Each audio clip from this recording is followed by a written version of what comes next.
All right, so introduce yourself. Hello, my name is Courtney. All right, Courtney, where are you from? I'm from Tucson, Arizona. Okay, and what are you doing here? Lord knows. I am looking for a job in diving. Yeah. And then just exploring. What did you do back in Texas? Or you're not Texas, I'm Texas. That's oh my you. gosh, yeah. Get it Arizona. I was an emergency medical technician. Okay, me too. Yes. Very cool, yeah. Very... I can see how you get us confused. Yeah. We're like the same person. Yeah. How did you get into that career? Well, I always had an interest in like the medical field. And when I was in college, for the short time I was in college, I was a pre-med major, so I kind of like really wanted to work somewhere around it. And then when I had to leave, it was just kind of one of the easiest things. I'm a bit of an adrenaline person, so it just kind of happened. Yeah, what did you think of like the training to get into that? You know, I did one of the longer programs. Okay. But even that, I was surprised with how short it was. Like you have really, I don't know what you did, but mine was 6 months, 3 months. Yeah, mine was like one semester. Yeah. Basically, a little shorter than one semester. Yeah. But like a friend of mine, she did like a 3-week program, and I was like, 3 weeks? But she was really good. I actually like she knew her stuff. I know like the fire department, when they would do their training, they did it in like a month. Yeah, they would push people. But it's yeah. But yeah, so when she told me that, I was like, I don't know if I trust you with my life. But I worked with her for a little bit, and I was like, she's okay, actually yeah. good. Actually, but legit. I can imagine some people go through, and you're just like, how'd you pass? Yeah, for sure. Because like when I took the exam, I felt like I was like right on the cusp of not passing it. I feel like that too. But like, you know, the exam questions are so tricky. They were like half the program is just teaching you how to answer these questions. No, exactly. And like when I took it, because like half the kids in my class, when they took it, they said that they got to like question 79 and then it cut out and they passed. I was on like question like 119 and I was like, oh my god, I'm not gonna pass this thing. I failed. There's a range where like if it cuts you too early, then you failed. But if it cuts you too late, then you just didn't get enough correct to pass. Yeah, and then so when I was like on 119, I was like, I failed this, I'm done. And then I like pressed submit and I was like, oh, I guess I passed. Oh, yeah, that was so stressful. Did they tell you right away that you passed or failed? Yeah. What? We had to wait and get like an email like a few days later. Oh. Maybe we did wait. No, I'm pretty sure. Oh, you know what? No, we did wait. Okay, never mind. Because we all were like texting each other in the class, like, what question did it stop you on? And I was like, it stopped me at like 61 or something. Did I?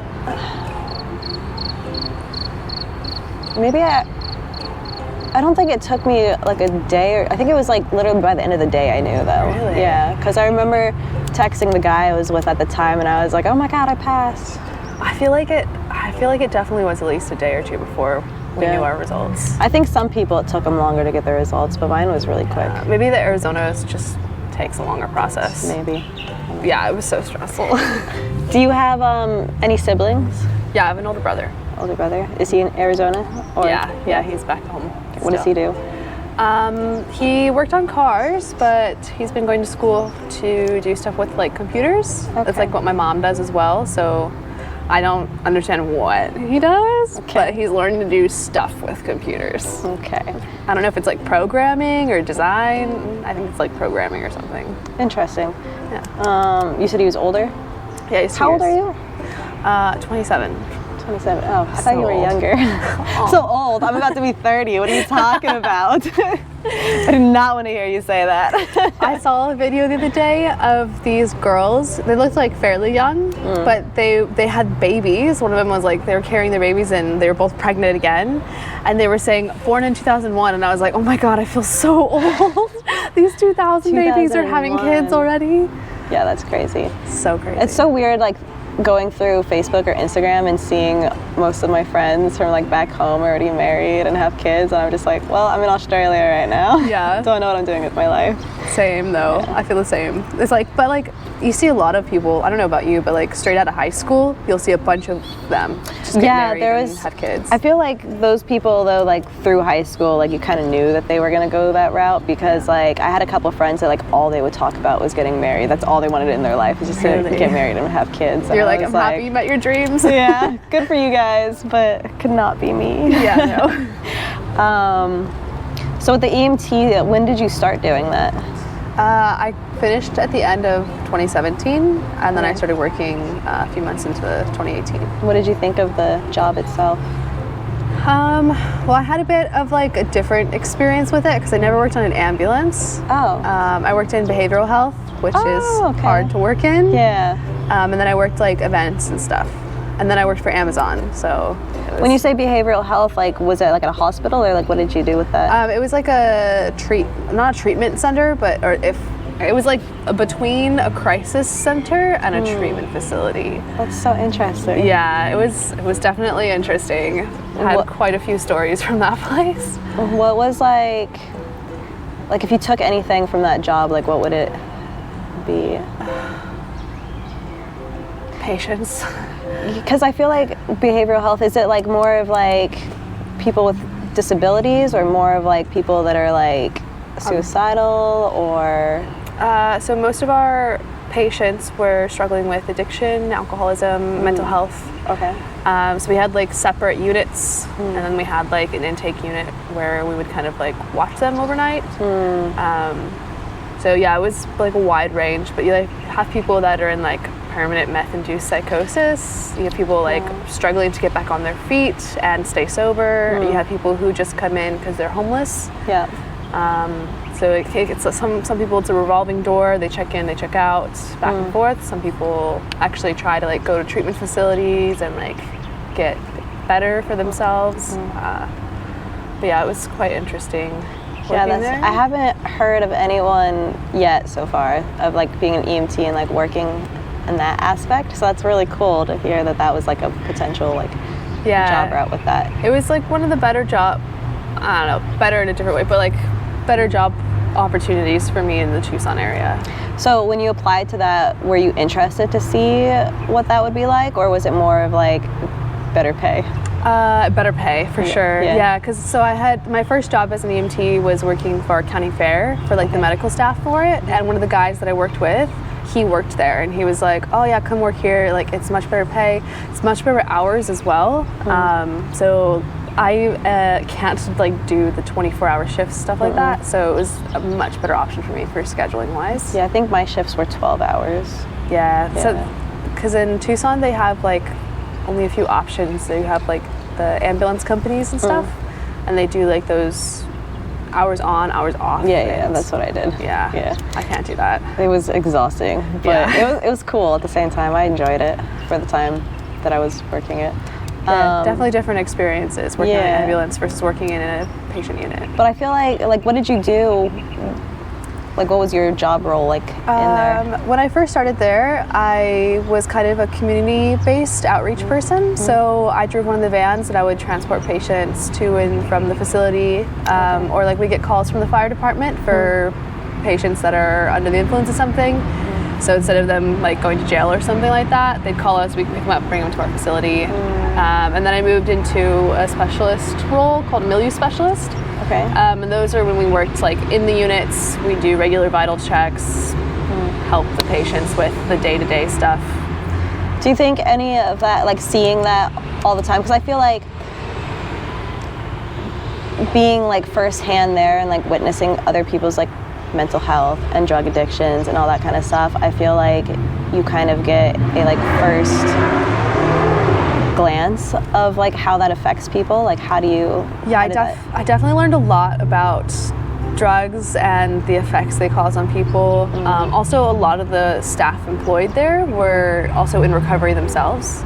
So I got to see like people who are in it and then people who have made it out of it, you know, so both sides. Interesting. And it definitely gave me like a lot of patience for people who are struggling with things, because you know they can say, oh, it's their choice and stuff, but some people like they want to get clean but they can't. Yeah. And it's like physical addiction. So I got a big perspective on that. So it was nice to. No, that's cool. Very stressful environment to work in, though. Yeah, because like, obviously I told you a little bit about my experiences in my past, which led to some things. And like, my experience with all of that was like probably like the worst. Like, I did not appreciate the mental health system in Texas very much. Yeah. It made me feel worse than I probably would have been if I had just gone home. Just because I felt like they treated me more like an animal than a person. Like, they didn't care about like the things that I was going through. And so like, it's interesting to like kind of hear your perspective on it. So like, when you were in those roles and you met these people and you saw what they were going through, like, did you ever see or talk to any of them about like how they ended up there in the first place?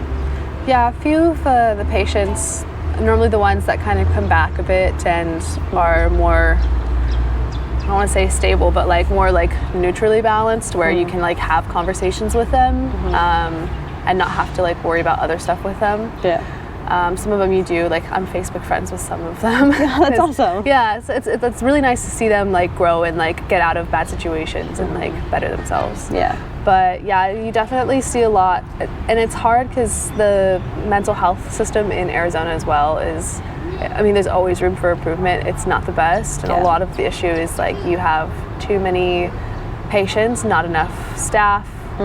Big companies kind of use system to just make money. Yeah. And they don't like put individualized care. So like we have a position that worked there that worked on placing patients in like treatment facilities and stuff. Okay. And it always felt like there wasn't enough of them. Like they had too many patients unloaded for them for one shift, you know? So they couldn't give a handful of patients more individualized care. They had like, instead of like 5 or 10, they had like 25 they had to care for in their short shift during the day, you know? Yeah. So it's hard to give somebody everything that they need in such a short amount of time, you know? Yeah. While you were working there, did any of the stuff that you saw like affect you at all, like emotionally, mentally? Like from the patients? Yeah, like the things that you saw come in and out, and like how they, like the things that they've told you. Because I know like therapists, for instance, like some of them, like they do end up having like a little bit of like mental health issues themselves, just because they're constantly listening to other people's issues. I think, I mean, for the most part, I was like fine. Yeah. There were like some incidents that were like not necessarily happened to me, but I know happened to other staff employees that can be very like hard to hear. Yeah. Some of the patients, you know, some of them are great people, some of them are not so great people. Yeah. And at the end of the day, they're a patient there, so they unless they like, you know, break rules and stuff, we can't just discharge people just because we don't like them. Yeah. So there are incidents that happen sometimes, but I mean, for the most part, I think I was fine. I'm bipolar, so I actually was able to kind of like talk to a lot of patients and relate to them. So that's good. Kind of was nice to be able to help connect to them on a different level there. Yeah, no, that's awesome. Because like my thinking is with being able to, because like, I mean, when I was an EMT, it was mostly just like the physical stuff, like broken arms, like trach tubes, like all that kind of stuff. But like to hear from the perspective of someone who's dealing more with like mental things is really interesting, just because like going through that kind of situation but being on the side that needed the help, rather than the person like giving the help, it's interesting to like hear your opinions and thoughts on like actually being in the situation where you could provide help for that. Like, so did you feel that you were, like how long did you work there? I think I worked there for maybe a year and a half, almost 2 years. So when you first started working there, did you feel like you were more passionate or like compassion towards people, and then like towards the end, like maybe it died off, or were you able to give that same kind of compassion throughout the entire job? Because like, you know, you hear about like nurses and stuff, or like senior care, because I did senior care too, that start off like super compassionate about their patients, super caring, and then by the end of it, like having to deal with all of it over and over and over again, they start becoming a little bit, I don't want to say heartless, but like you hear stories about like nurses snapping and treating people poorly. Like, do you feel like in a job where you're constantly taking care of people with I don't want to say mental issues, because I feel like saying mental issues makes it sound like really harsh, but like those kind of issues going on. They're in crisis. Yeah, the crisis. Like, do you feel like different types? Yeah, do you feel like that having to deal with that all the time for a span of like a year impacted the way that you treated or looked at people? I was definitely super burnt out by the time I left. Yeah. And that's like, working in behavioral health, 2 years is quite a long time to work there. They have quite a lot of staff turnover because it can be pretty intense working there for so long. Yeah. I was definitely very burnt out. So I felt it's not so much that I was less compassionate towards them. It's just I kept my distance much more. Like, I didn't get as emotionally involved. Okay. Or like independently like involved in patients' like personal lives and recovery and stuff. You know, I was still there to help them, but it was more like, I'm just here to do my job. Yeah. Not so much like expand further than that.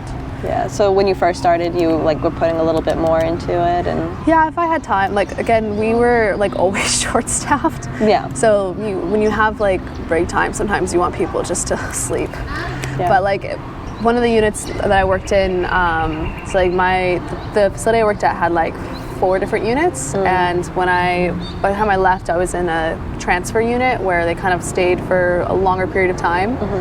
It's fun to go, and like at the end of the day, like I worked night shift, so I'd get in, they'd be having dinner, and we'd play cards and stuff with the patients and everything. Like, it's fun to, like, you know, they're normal people. Yeah, they're normal people. Especially because in that unit, they're all supposed to be stable as well, so they're not actively under the influence of anything. Yeah.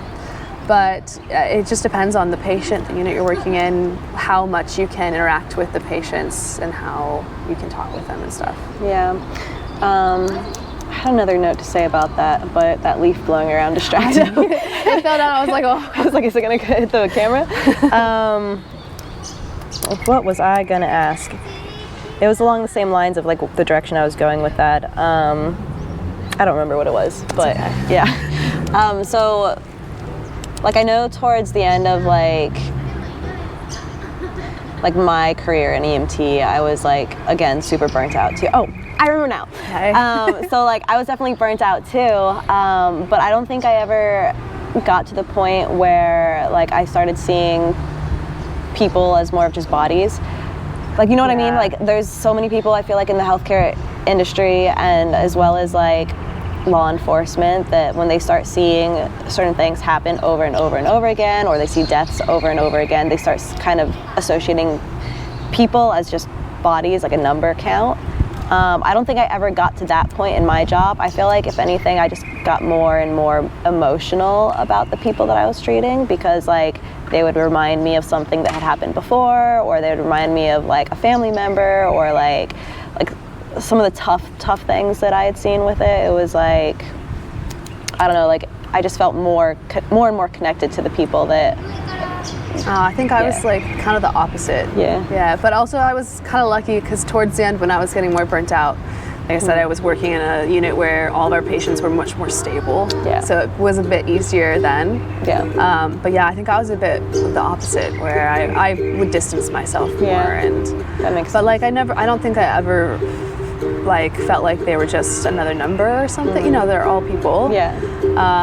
But I was more focused on just doing my job, following policies, making sure that we're doing what we're supposed to be doing. What are your thoughts about that whole thing about just seeing people as numbers when it comes to that? I think it causes a lot of problems, not just like on individual like patient relationships, but also like when you have the companies that start seeing their patients as a dollar amount. It just it takes away from the resources that the workers have to give to the patients. They say, oh, this program will be too expensive to implement at our facility, so we're not going to do it, even though it can greatly benefit the patients. Yeah. So then it starts a cycle of, okay, they're not getting these resources that could help them, so now they're stuck with the basics, and then they can't move forward. Yeah. So it kind of sucks. And then, what was the reason that you decided to quit, and what was your Other next than step? just being burnt out, you know, I love my coworkers there, but some of the management was, like I said, we were always really short-staffed, and it was just tiring. And then I wanted to travel, so I actually quit, and then I went to South America for a few months, and then COVID hit. What were you doing in South America? Backpacking. Just backpacking? Literally just backpacking. Nice. That was my first trip out of the U.S. Oh, awesome. Were you solo, or were you? Okay. Yeah, none of my friends will come with me. I tried. That's the worst. I mean, it's fun. I've been solo traveling like the majority of a couple years, so yeah. I think it's better that way because you can do whatever you want and you don't have to worry about what everyone else wants to do. But that's what people say, but like my best friend, I would love to have her. She's such a goofball. Like I would love to have her with me and just like show her things, because she'd be like, oh my God. No, definitely, there definitely could be some fun advantages to having like a best friend or a partner come with you. But so far, like, I mean, I do get lonely quite often, and like we were talking about the other night how we all wanted boyfriends. But it is fun when you do realize that like you can do literally whatever you want. You don't have to really wait on anyone, and like if you want to go do something, you don't have to ask like, oh, do you want to do this? You're just gonna do it. So I think that's really cool about it, and you do get to kind of learn more about yourself in that aspect because you don't have someone else to like lean on. It's just like you and like what you can accomplish and like what you can do and what you like to do, rather than just kind of like following along whatever someone else wants to do. So I really like that aspect of it, but I do get lonely. Yeah. I think I've definitely found out a lot more about myself. But I just feel like it's so exhausting traveling on your own. You have to plan everything you do every day. If you had someone with you, they could take the reins for a day. Okay, well, I'm tired. True. You plan what we do next week. We'll do stuff you want. The week after, we'll do stuff I want. Like that is true. But I've only like briefly traveled with somebody. We went to like India together, and that was so much fun. It was so nice to have like a friend with you to go and share experiences and stuff with. That is true. So how long were you in South America for? Just under 3 months. 3 months, okay. Yeah, I got there like January. I had to leave before the end of March because of COVID. Did you do any diving while you were there? No, this was before I got like certified and stuff. Oh, okay. Yeah. Okay. So then when did you get your open water certification? I didn't get that until I came out on this Asia trip. Really? I was in Vietnam. But I did do my cool. first dives when I was in Mexico. Okay. Which was like a year before I started this trip. We were there for like my friend's wedding. Okay. So I did some dives there. So you like really racked up dives in the past like couple of years. Yeah. A lot when I was in Thailand, because we do like dives every day almost. Oh, that's amazing. Yeah. I really want to go to Thailand. I want to go to Bali. I want to go to New Zealand. I want to go all over the place. Dude, I miss the island life. It's so simple. Like, I mean, Kansas kind of island life, but it's like kind of island / modern. yeah, it's when I first got here, it was really strange because I had been in Thailand at that point, specifically just Thailand for like 10 months. Yeah. And on the island for like 6, 7 of those months. You're just backpacking Thailand as well? Yeah. Yeah. Well, that was like when I had broke my ankle. So I was, for a few months, I was just held up in Chiang Mai. How did you break your ankle again? Walking off a sidewalk. That's all? I stepped off, and this was in India, and I stepped off, and it just rolled, and then just popped. Oh and I was like, oh, no, that did not feel good. And yeah, and it was broken. Ah, shoot. So I had to get a cast, and then I had a old person The walker. whole time. Oh, I didn't trust myself with crutches. Plus with like the backpacks and stuff, it would have been, I would have definitely fallen several times if I had like crutches. So. Oh gosh. That sucks. But so I had my friend with me, so like I was so lucky because and we had met some other people where we were as well in India, so like they were able to help me get food and stuff like that, because India's not the same as like Thailand where you can just order food and stuff. Really? So I was really lucky that I was traveling with someone at the time that could help me, and everybody in India was so helpful as well. Really? What do you mean by like you couldn't just order food? Like it was a bit harder. Like, I mean, for like the last 5 days, I think, maybe a little less. I was on my own in India, and it was just much harder to like go places. Like it's just not as easily accessible as it is in like Thailand. You can just grab food every day.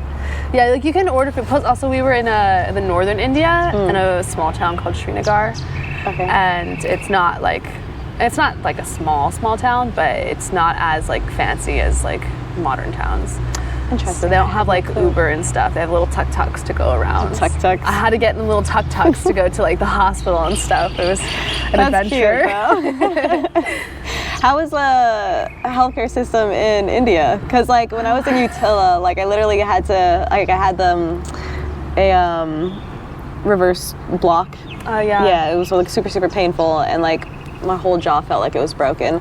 But when I had to go to the doctors, like literally I had to sit out on a curb because it was like one office. We had just taken like a couple-hour motorbike ride to go camping. So we stopped in this tiny little town, and when I broke it, it was like way in the middle of nowhere. So I ended up, luckily they were having a pilgrimage, and the Indian government supplied medical tent along the path for the pilgrimage. So I was really lucky. I actually broke it like right across the street from where the medical tent was. So my friend just gave me a piggyback ride over. And then they had to call an ambulance, and it was like an hour and a half, 2 hour bumpy dirt road ride in an ambulance. And I was like, luckily just cut my foot off. Yeah, I was like, I'm done with this. No, but it was fun. One of the workers, like I said, everybody was so helpful. So one of the workers in the tent was like, I don't want to send you and your friends by yourself. Like, we were going to another bigger city, but not the one we were staying in, to get the cast, and then we would have to go to the city we left all our stuff in. So he's like, I don't want you guys going by yourself. So he actually came with us. It was really nice of him, because then he had to go all the way back. He came with us. He was talking to everybody in the hospital to help us. Like, they were so helpful. It was really nice. That's good. There was just people on the street when we were trying to get to the medical tent. They like stood in the middle of traffic and were like, stop. And they're like, everybody really wanted to help. It was very nice. Get this American girl to the hospital. Yeah, literally. Everybody was so kind. Like, it was a bit much, but like they all were just very attentive and very nice. That's good. What is your what's your favorite travel story? So many. God, I don't know. Or like, what is the most exciting thing besides breaking your ankle in India? Yeah, I don't know if that would be exciting. My birthday last year was really fun. Really? Where'd you have that? In Bali. Okay. So I had met this girl. It's funny. So the girl I went to travel India with, I met her in Malaysia, and the same place and same hostel. I had met this other girl. Her name's Annie. Shout out to Annie. She's the best. She's Canadian, and she was like, just one day in the hostel, like, oh my God, Calvin Harris is playing in Bali in March 31st. And I peeked my head out the curtain, and I was like, that's my birthday. You saw Calvin Harris on your birthday on in Bali. my birthday in Bali. She was like, he never plays outside the Europe and stuff, and I was like, that is amazing. Should we go? So I met up with her in Bali. We like had the best time. Oh, I'm sure. That sounds amazing. Oh, it was awesome. Calvin Harris in Bali on your birthday. Yeah. What's the worst thing that's happened to you? I got robbed when I was in Chile. That sucks. Oh no, like all your valuables, like wallet, passport, all that. So you know kind the of backpack stuff? you carry that has all the important stuff? Yeah. That got taken. Oh, so I had my big backpack with my clothes and like bathroom stuff. Yeah. But did your passport and all that? No, that's the only thing that I had. My phone was in the backpack as well. All my money, my cards, my travel journal, all my plans were all written in it. I had bought some souvenirs for like friends. I had my lucky hat. So sad. But my medication, my GoPro, all my GoPro stuff, my tablet that I had at the time. Yeah. I lost so much money in that. That sucks. Yeah, that sucked. Luckily, I wasn't like mugged, so like I wasn't like physically threatened. Yeah. So of stuff getting robbed, it was very mild. But you know that sucks though, especially when you're in a completely different place. Yeah. And it was like towards the maybe middle beginning-ish of my trip to South America, so I was like still fairly new at traveling. Yeah. So I was like, man, I don't want to go home. no, but do I need to? I was lucky though because it happened at a convenient time as well. So my mom was going to meet me in Peru a few weeks later, so she just was able to send me some money. Oh, that's good. Yeah, and that got me by until we like did a weird 4-way call at like a call center when I was in Chile with her and at my bank, and like their headquarters at the phone at the bank, like we were all on the phone. It was really weird, but they got my credit card sent to her like expedited, and I met the nicest girls who helped me like file a police report and view the bus station cameras, and so it's good. Yeah, it could have been so much worse, but yeah, it did suck a lot. My Chilean visa was in it, so I couldn't even leave the country. But yeah, and then like I said, I had my passport at least, because I had to give it to the lady at the bus, because it was to cross the border to Peru. Was this, you said you were traveling solo for this? Yeah. I would have cried. I would have been freaking out. I think I probably did cry. I think I cried when we got, so like, it was a bus that went from the town I was staying in, and also like, I had just done a 3-day Bolivian salt flat tour in a Jeep. So like I hadn't gotten much sleep, and then I think I had spent the like day and a half prior all in buses crossing Chile, the Bolivian border in Chile, and then getting to that town at like 4 a.m. and then standing in a line of people waiting to get onto these buses to cross to Peru. So I was very tired. Oh, I'm sure. And I think that's why it happened.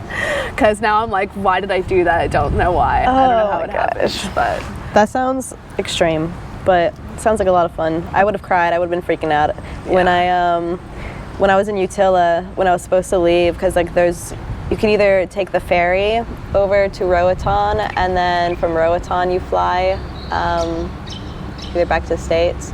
And so like when I was supposed to leave, this like big storm came in, and the ferry got canceled, and they didn't know when it was going to start running again. And then you already had your flight and everything booked? Yeah, everything was booked, and I was like what is going to happen now? And then I had a couple friends that were trying to get in contact with a guy that had a plane to fly us out, but he couldn't fly out either because he said the weather was just like too bad. And so I felt like I was stranded there. I was like, I have no clue. Like that was my money. Like I'm not going to be able to get a refund on any of this stuff. Yeah. I was terrified. And then my dad, like I was crying. I called my dad. I was like, Dad, I'm stuck in Utila. I don't know what to do. I'm out of money. And he was just like, why are you crying? I'll just send you money. It's fine. So, parents, man, they come to the rescue. Yeah, best moments. They're always there when you need them. Yeah. So your diving journey, like you started fairly recently. It seemed like a couple years, and then you're already an instructor. So how was that whole journey for you? What made you decide to go into diving and go all the way to instructor? Like what was that whole process like? I mean, so I was introduced to diving when I was actually a kid because my parents dove, and they had me and my brother go into like a little diving course. Okay. But I never finished. I got grounded. I got pulled out of the course. But then diving in when I had done it in Mexico, which was about a year and a half before I left for the Asia trip. I was like, oh, I definitely want to do this when I go to Asia. I had already known I was going to go to Asia at that point. So then I was like, yeah, I want to get certified. And I think about like my 6th official dive, I was like, yeah, I'm going to work in this industry for sure. Wow, that soon. So I was doing, I think, my advanced course at the time. And I was like, yeah, I want to keep going. And then I was just like, but I'm going to travel a bit. And so I waited a little before I did my dive master. And as I got lower on funds, I was like, okay, I'm going to start getting ready to do stuff in the dive industry. And I did my dive master. So with, where did you say you did your advanced? I know you just said it. I did the advanced in Thailand. Okay, and then where did you go for rescue? So I did my advanced on the west coast of Thailand. Okay. Traveled some more. Okay. And then I did my rescue and my dive master all in the east coast Thailand. Okay. And Koh Tao. Nice. And then you said dive master there too? Yeah. Okay, cool. So I did my rescue, my deep and nitrox, and my dive master. And then you came here for your instructor. And then I came here. Well, okay, I actually wasn't going to do my instructor. Really? I was wanting to work as a dive master for longer. I felt like I wasn't really ready to be an instructor, but then I got here and everywhere. Also, so I did it with RAID, which I loved the training I had and but everywhere here is just like patty, patty, patty. So I was like, oh, no. And then they're like, we want instructors. And I was like, So what made you decide to come to Australia? Just for the instructors, or did you? It was kind of always my plan to come. Well, okay, I didn't originally plan on coming to Australia, but when very early on my Asia trip, someone was like, oh yeah, go to Australia, working holiday visa, get a job on a farm or something. And I was like, yeah, that sounds great. So after I finished in Asia, it was my plan to come here. Okay. And then when I knew I wanted to do my dive master stuff, I was like, cool, I'll do my dive master, work a little bit there, and then come to Australia and try to work here. Okay. So it was sort of in the plan. I've had very loose plans. So then, did you decide on your instructors for the IDC when you got to Australia, or was that also okay? I think about after being here for a week or so, it was became very clear that basically most places in Australia want PADI and instructors. So I was like, I might as well do it, I guess. Yeah, might as well. Why not? Plus Charlotte at the shop, she I had gone in and talked to Beto, and he gave me Charlotte's email, and I emailed her, and I was like, can you just give me some information? And she sent me this huge long email with all the information. I emailed her back, I think I said, holy crap, that's so much info, thank you. But it was all the info I wanted, and I was like, this sounds like a great program. So I was like, how long have you been in Australia? What's today? Probably a month and a half now. Oh, okay. Yeah, not long. Cool. Yeah. I've been in Cairns the whole time as well. Me too. Yeah. So. I've been here since January, and I've been only in Cairns. I went to Port Douglas once and up to Daintree once. That was it, and it's just been around Cairns. The trip we did yesterday with Van was the first time I've explored anything. You gotta go to more of the waterfalls. Yeah, I know, they sound so fun. So, if you don't get a job working in Cairns in the next couple weeks, are you gonna leave Australia, or are you gonna just go to a different part of Australia? I really don't want to leave Australia because I paid for the visa. It's already started now that I've entered, so I really want to stay in Australia.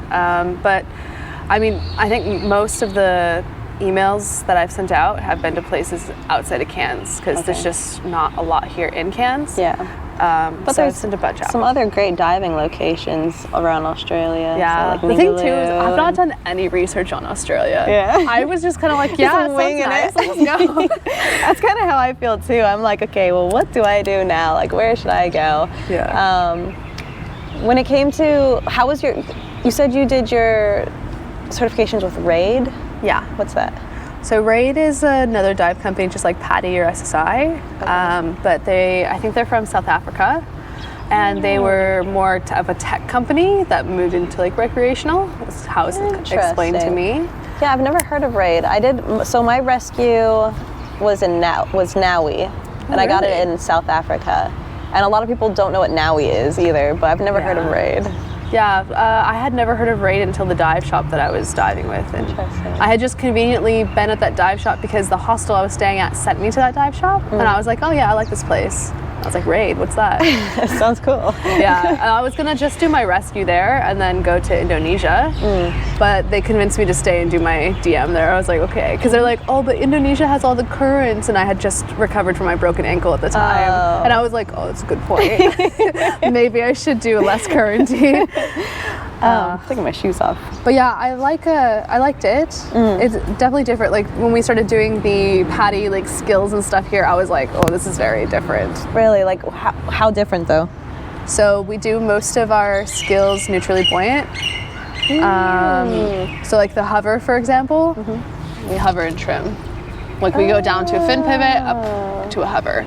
But instead of the hover where you do it vertical. Linear buoyancy must be fantastic. And it was. That's why you kept getting the golden snorkel the whole freaking course. No, they just I think Molly got it once and Adam got it once and the rest was just you. I talked to Adam about it the other day too. He's like, yeah, that was by accident. I was like, what do you mean? You did so good. He's like, but it was the start. No one knew what they were doing. But they gave it out so inconsistently. It was 2 times in a row and then the whole a week and a half the course. They didn't even mention it, but the entire time I had it on the desk. I was like, give it to somebody else. Share it, give it to somebody else. No one else deserved it, according to Felipe. Oh my god, when Marta said that, I was like, excuse me? None of us are ready to be dive instructor. I wish I was there for that. Except for him. Except for him. Not even Gabriel? No. Oh, wow. No. Right? Like, damn, No Gabriel, one. did you hear what Felipe said? Just Felipe, no one else. So funny though. What was the hardest thing about getting up to instructors? Like, what did you struggle with the most throughout from rescue up? Because I feel like rescue is kind of when it starts getting serious. Yeah. And like that's when the courses start getting a little bit more difficult. I feel like we have a big advantage with the rescue stuff just because we've done a lot of training where you learn like the steps to a situation. So it was, I don't know, at least for me, it was a bit easier to remember like different steps. It's just like in water version. Yeah. But when I started my DM, I was really concerned about like the navigation. Like that's what, when I did my advanced, I was like super nervous about the navigation stuff. So like learning how to like navigate dive sites and stuff really worried me. But just do your dive training in monsoon season and you'll be a great navigator after that. Perfect. And then the IDC, I think I was just a bit worried like going in there. I was like, oh man, all these people are gonna have so much experience, which a lot of you guys do. Like Molly had been like working for years as a dive master, right? Like 2 years. I don't know. I was like in my head, all these people are gonna have all these different certs and they're gonna have all this years of experience, dive master, and like I'm gonna be like one of the newest people. That's what I thought too. I'm pretty sure I messaged Sam like the night before. I was like, I can't do this. And he was like, why not? You're amazing. And I was like, I have like 50 dives. I'm gonna have the least experience out of everyone here. I'm gonna be the worst. And he was like, don't cut yourself so short so soon. You don't know. I think it just depends on the person. Like Marek, I read his like post that he'd done. He was saying how like he was a horrible diver when he started, but he just like worked at it and like really improved during his dive master and stuff. So I think it's so easy to get down on yourself about like doing a new challenge because it's scary and you don't know how you're gonna do in it. So it's like, for me at least, like I feel like I always over stress about it and I always cut myself short throughout like the entire process. Like I'll like tell myself like, oh, you know, you're not good at this, like you're the worst person here and stuff. And like I feel like almost by doing that, which I know is bad, like it's not like the greatest way to like go about things, but like for me, like I feel like by doing that in a way, it makes me work harder to try to be better at it. Well, if you like people tell you, oh, you're great, you did nothing wrong, you're not going to learn anything. Exactly. I feel like I'm constantly making mistakes. But now you know what not to do. Exactly. That's how Gabriel violated standards. Yeah, he violated, I think, all standards, so now he knows what not to do. Exactly. No, the IDC was definitely hard for me, especially going from where I was a year ago to where I am now. It was a very emotional thing for me when I shook their hands. I was like, what? No way. Like, how did I go from that to this? This is amazing. And it was definitely difficult because like sometimes I still do battle with that whole I do get really down on myself sometimes still, which it's like still a work in progress, obviously. Like it's not going to just go away right away, but like I do get down on myself and I do talk down to myself a lot. I'm getting better at it though, getting much better at it. And so going through that whole process and feeling not 100% confident when I went into it, and then getting, violating standards and failing tests and like... Did you violate standards? Yeah, I violated it twice. What? Yeah, on time and distance. Oh.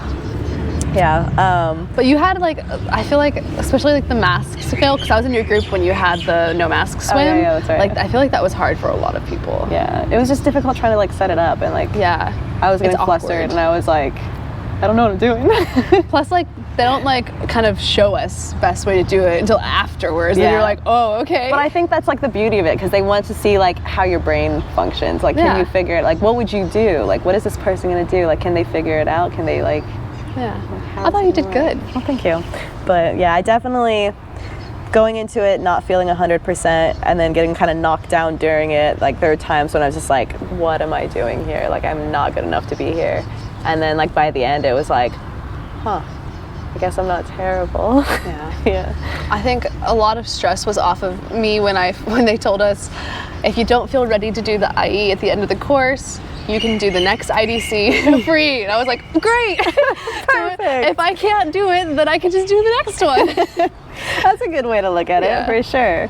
Yeah, there's like a balance. You don't want to be cocky, but you don't want to always be down on yourself. Be critical. Look at what you can improve, but don't just say you're shit. You know? And I'm definitely working on that. But you wouldn't have been a dive master if you were shit. You exactly. know? I have to keep telling myself, like, you wouldn't have been, like, they wouldn't have passed you if you're terrible. You wouldn't have gotten through the dive master. You wouldn't have gotten through the rescue. You wouldn't have gotten to where you're at now. You did it all with the divers then, right? I did dive masters. Yeah. Oh, so they wouldn't have they wouldn't have had you do the IDC. Exactly. Going through your dive master if they didn't think you were ready. They'd be like, Michelle, maybe work as a dive master for a little, you know? Yeah, no, for sure. And I had to keep telling myself that, along with like help from outside sources too, that were constantly like, no, you're amazing. They say it takes a village to raise a child, but you know what? It takes a village to be an adult as well. Yeah, exactly. For sure. Yeah, so why did you fall in love with diving? You're in love with diving, right? Yeah. Okay. I don't know. Sometimes it's not something I'm familiar with. I don't know, it's so peaceful. Yeah. I just like being underwater. I mean, I don't know if you saw me, right? I just sit at the bottom of a pool and just breathe for like a half hour if I can. It's nice and quiet and I've always been a very like adventurous person. Like I like adrenaline, I like physical activities and stuff, and diving is just like that, but also a lazy sport, so it's perfect for me. That is true. It is a lazy sport. It's a sport, but a lazy one too. Yes, it's an extreme lazy sport. That is true. Do you think it helps with, I don't know, like when I think about diving, like it makes me feel like more at peace with myself, because like I've struggled a lot with like anxiety, and I get stressed really easily and stuff, or like when I wouldn't say I get stressed really easily, that's a lie, but like I have a lot of anxiety. Like I'll get anxiety about a lot of things, but like whenever I'm diving or like near the water, like it just like calms me down a lot, and I feel like when I'm in the water, like I am able to handle stress a lot better. Like and like one of my instructors from like, I think it was my advanced instructor, no, my open water instructor, he even like, he said that like whenever I was in the water, like I was like super anxious and awkward on land, and he pointed that out, and then thanks. But he said that when I was in the water, like I was a completely different person. Like I was like calm and like collected, and like everything just kind of like clicked and stuff, and like the more that I dove, the more that I started to notice that too. And so like for me, like being around the water, it just makes me happier. And like I know that kind of sounds cliche. No, but that's how I feel too. Yeah, and I feel like, there's a book called Blue Mind by Wallace J. Nicholas, I believe is the guy's name. Let me just make sure. I don't want to say it wrong because his book is really good. It's about diving or just... Yeah, Wallace J. Nicholas. It's about water therapy basically, and like all of the scientific research that goes behind how water like makes people happier, and like just being around it. And so like there's a lot of like really good points that he made that I was able to be like, that makes sense, because this is how I feel like whenever I'm around the water. That's why like every morning I go for walks in the Esplanade. So just walk right next to the water. It's just a nice little morning treat. It's nice. I like, you don't even need to be under the water. Like, just I around love it. Hearing, like, in Koh Tao, I love just like listening to the ocean. Yeah. Just the waves. It's just so nice. Just being around it is like a huge, like I think in the book it said that, I don't remember what percentage it talked about, but it said that like the majority of people who live on like beaches and like near water, like lakes, beaches, like all that kind of stuff, are like significantly happier than people who don't. Maybe because they also get more sun. Maybe they're more active, so you get more serotonin. But even like people that live like somewhere that's like not always sunny, but it's like cold, but they live there, like they live near lakes. I keep getting tongue-tied. Yeah. I think water has a very calming effect on people. Yeah. And if you're calm, it helps relax you. If you're relaxed, you're more happy. Yeah. But it's a really cool book. Like, it's really interesting, like, just, like, reading all of, like, the research that's been done on it. Oh, cool. Yeah. So, I don't know where I was going with that. It's a good book to read. Yeah, it's a good book to read. I'll have to look into it. If you could tell anyone who's struggling with, like, mental health or depression, one piece of advice that you've kind of realized over your course of your life, what would it be? I don't know, because I feel like the way people get through stuff like that is so individualized, but just for me, the way I got through when I have like episodes and stuff is just do what makes you happy. Like, I have so many people who like complain about their jobs and like their bills and stuff like that, and they're like, oh, I'm so jealous you're traveling, I wish I could do that. And I'm like, you can. Yeah. This is what makes me happy. Yeah. Exploring the world. If running a marathon makes you happy, you can do it. You don't need to be good at it. You can do it. But you can do it. Like, just don't be afraid to try new things and find what you like. Yeah. Because like there's a lot of different ways you can cope with depression and anxiety. Yeah. You don't need to do medication. You don't need to do therapy. It helps. You definitely should try it. Yeah. My thing was cold showers. Cold showers every single morning for months. Just to start the day, just, okay. It sucks, but it gets you in such a great mindset. Because like the first thing, it's like you wake up and the first thing you do is like, first challenge, step in the cold shower. And it sucked because you'd be like wanting to cry and be like, I don't want to do this morning. But yeah, it does help. Just be out there, do something active. That's what they say, going to the gym makes you happy. You release positive endorphins, like even if it's just going for a walk or something. Yeah, I think just getting out of being confined or like in your own little mind, your little world, and just getting out and seeing something else. One of the guys that I had on my podcast before, his thing was touch grass. That was his quote. And it's like, if you are just in such a shit mood and you're like, think that the world is collapsing on you and like you just can't get out of that mindset, like go outside and touch grass. Like just do something different out of the norm. And like my therapist, back when I was going to therapy, she even told me that like when I was starting to get anxious or felt like I couldn't get out of a mindset, just go outside and basically just like act like a kid. Like you know when kids, they think everything's interesting, like they pick up a leaf and they think it's like the coolest thing ever. She basically told me to just do that, like go outside and find a bug or a leaf or something so simple and so just like you wouldn't even pay attention to it now. I just take a couple extra minutes to just like be like, oh, this is a cool bug or this is a cool looking leaf, and it helped wonders. It distracts you. It brings your attention to something else. Yeah, and it's just like, oh, life really isn't that bad. This is a really cool leaf. Yeah, a lot of times, and I'm not so good at it myself. I'll get in like moods and I'll isolate myself and just kind of sit and fester in like the negativity. But sometimes it's just because I want to feel that way. Yeah. But like people can get stuck in that and they don't know how to get out. But it's just talking to somebody. For sure. I do think that it is important to feel your emotions. I feel like a lot of people try to suppress them, and then because I did that, I tried to suppress my emotions for a really, really long time from like all the things that I had gone through, and I was like, nah, I don't need help, I don't need anything, and like eventually it all kind of just exploded.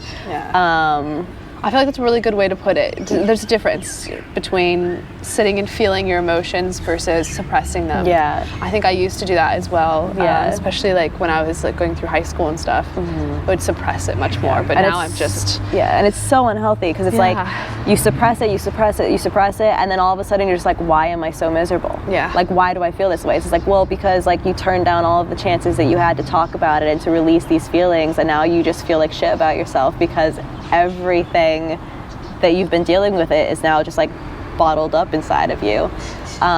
So like talking to a really good friend or even getting a therapist and then like just working out, doing things that are different rather than just like sitting in that feeling all the time is really, really good. But like I said, like it's really important to take time and actually realize what you're feeling and why you're feeling that way. And I'm not saying like victimize yourself and like but don't make yourself a victim. Yeah, like don't make yourself a victim either, because like I feel like there's another like part of it that's like people play victim too often with it, and like they go into like the, oh well, all this stuff happened to me, and like it's not really a form of processing it either. You have like the two extremes. You have people that are like super like, oh no, my life is perfect, like all these bad things don't matter, and they suppress all that stuff, and then they can't like have proper relationships, and they can't like communicate well to people because they have all this stuff suppressed in them. And then you have the people that like to play victim, and I don't want to say like to play victim either, because no one likes being a victim, but they just don't know how to process them, so they just sit in it. They take on that role, and that's who they become. Exactly. And then if you're the victim, that's who you are. You don't know how, and then you get trapped in that state longer. Exactly. But then if you're just able to just sit there and like,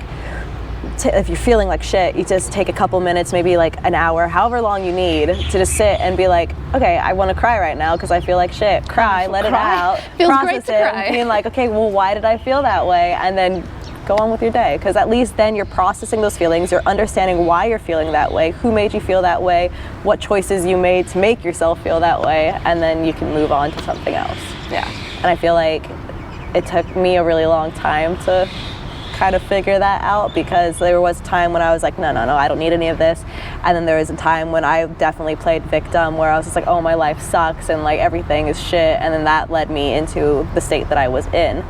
And then getting out of that and being like, one step at a time, one cold shower at a time, one like gym session at a time, one jiu-jitsu session, like everything just building up, and it's like all in between that being like, okay, well, I actually feel like shit right now, and like, why do I feel like shit? And like, it took a lot of actually like inner reflection. And I know like a lot of people talk about inner reflection, and it's like, it sounds cliche. It really does. Like all this stuff sounds so cliche because it's all like in the brain, but it's like, that's just the stigma that's around it. Yeah. That's why people don't want to talk about it. Exactly. Like no one wants to talk about it because they always want to seem like their lives are perfect. But it helps so much. Even if you don't know how to like say it or how to express it, just say what comes to mind, even if it doesn't make sense. Exactly. It's how you feel. If you don't know how, like I'm not the best with words, but you know what? If I'm like mad, then fuck, I'm mad. Exactly.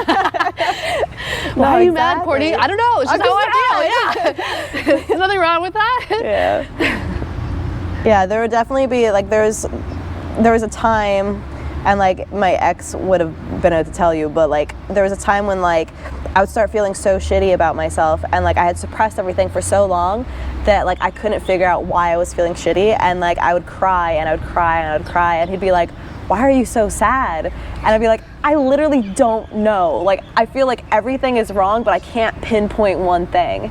And I feel like it got to that point where it was like things needed to be figured out. Yeah. So I'm definitely in a better mindset now that I've been able to process a lot of the things that had happened to me, and I was able to like actually like I enjoy my morning walks and my breakfast in the morning, my solo time, because like I'll sit there and I'll just kind of reflect and think about like how the week went, or like how I felt about certain things, how people made me feel. Like I do a lot of solo time just so I can reflect on how I'm feeling and how life is done. Gives yourself some peace to work things out. And I feel like a lot of people don't realize how important having that alone time is, because everyone wants to be surrounded by people.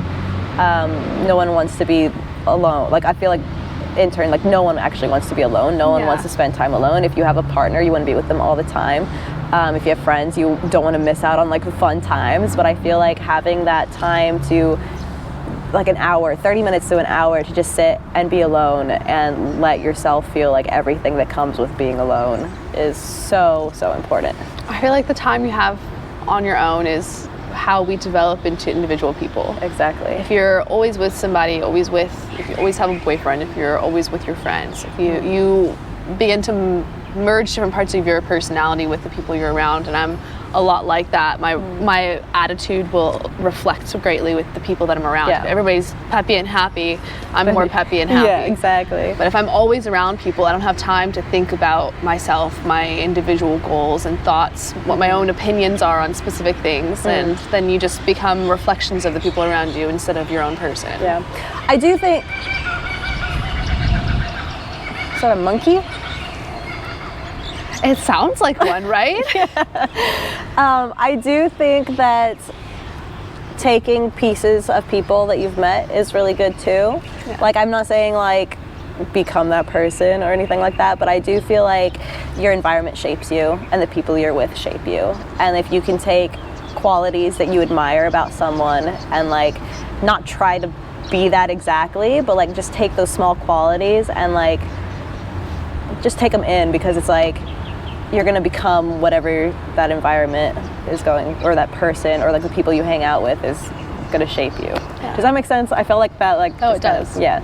I don't think spending tons and tons of time with someone is great.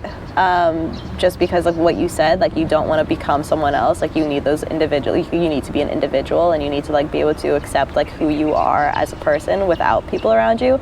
But I do think it is important to also like be able to see someone and hang out with someone and admire a quality about them, and want that part of that quality that you really admire to be part of your life. That's how we become better people. Exactly. We see parts of other people that we admire, and we want to incorporate that in how we live. Yeah, exactly. Yeah.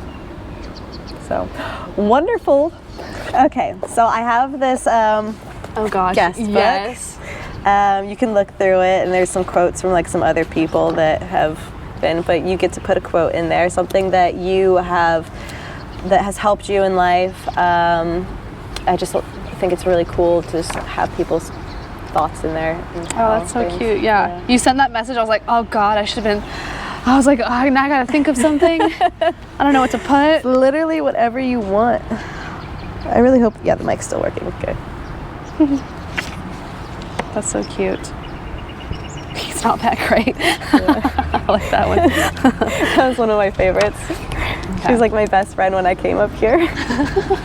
She sounds great. I wanted to get it tattooed because like there was this guy that I was really into, and the whole thing kind of fell apart, and I was like heartbroken afterwards. We hung out for like a month. Like it was nothing serious, but like I really liked him, and I was like, oh fuck. Sometimes you can get like caught up in it. Like it could be a lot in a short amount of time. You're just like, wait, it's only been a month. Yeah, exactly. He's not that great. Exactly. Yeah. He's not that great. I like that. But it really helped me. She was such a great help for me, like that first month or two being here. This is a brand new pen. I love seeing people riding around on these scooters. It's hilarious to me. These like grown men. They're like the hotel that's down, like if you go like from the boardwalk kind of towards where I'm staying, there's like a hotel that I walk by, and they have a little scooter station that charges, and all the time I see like these old people grabbing scooters. They look like 15 years old on them. They have their helmets on, and they're just like all smiling. I love doing that. little circles in front of the hotel. I think one of the things that I loved, I know like most people like hate, or they don't hate it, but like they find like snorkeling kind of annoying. Like I myself don't like snorkeling very much. But one of my favorite things during my ITP program was whenever I was on lookout and I'd be watching the snorkelers, and it would just make me so happy because you have these like grown adults, like some like over the age of like 60s, 70s, and they just like look like little kids. They're so excited and happy, like the little snorkels and stuff, and like I don't know, it just like, look a turtle. It always just made me so happy watching them, because it was just like, oh, look at these people. They're in their element. They're so happy right now. There's not a care in the world. They're just enjoying their lives, looking at fish. I just thought it was so cute. It always made me so happy.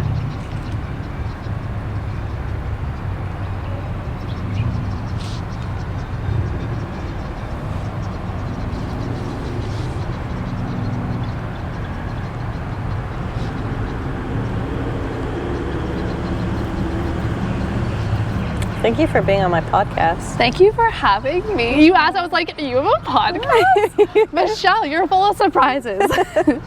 Just a little dabbling here and there. I like editing them.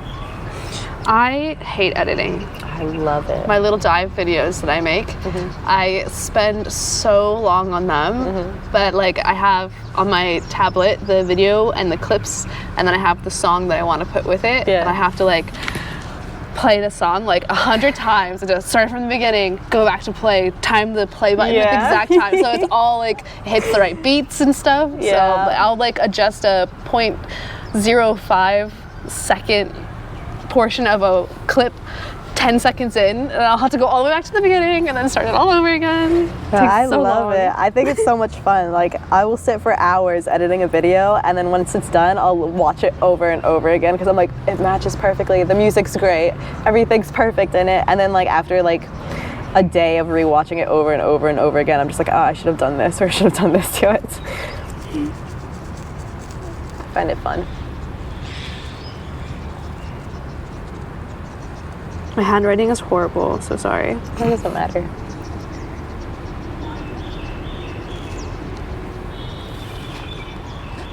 Got so many messages. I'm popular right now. This is the first time I've ever been popular. What did you write? So the quote is, "How lucky are we to have problems so small they can fit on the tip of our tongues." I love it. I actually heard this. It was like a spoken word poetry clip or something like that. That's when I first heard it, and I was just like, oh my god. It was like a whole like long thing. Yeah. But this was just like one sentence from it. No, I really But it like hit me from like both sides. Like I know exactly how it feels to have something like so heavy on you that like you can't even express it of how it feels. But then also have problems, and I think of this and I'm like, yeah, you know what, that problem's not that big. There's other people in the world with much worse issues than what I'm going through right now as well. So I it's love like, that. From both sides you can look at it. That's so good. Aw, that's awesome. Well, thank you for being on my podcast. It's been fun. It's Thanks for been having really me. interesting in learning about your life. What time is it? Too late to go to Jiu-Jitsu. We would never make it. But if you want to go to Jiu-Jitsu tomorrow, yeah, sure. We're not doing anything. It's at 5, I think. It's either 5 or 6:30. I think it was 5 to 6:30. Like starts at 5, ends at 6:30. Or wait, 5? I think today is ends 5. At 5:30. I think today was 5. Oh wait, goes that's to right. 6:30. They change it each day. Huh? Yeah, and then tomorrow I think it's 6:30 because I think they have like MMA basics tomorrow, and then it's 6:30 for BJJ. I looked at it on the thing online. I was like, okay, cool. This looks cool. Yeah. So if you're interested, I'm going to do that tomorrow. Yeah.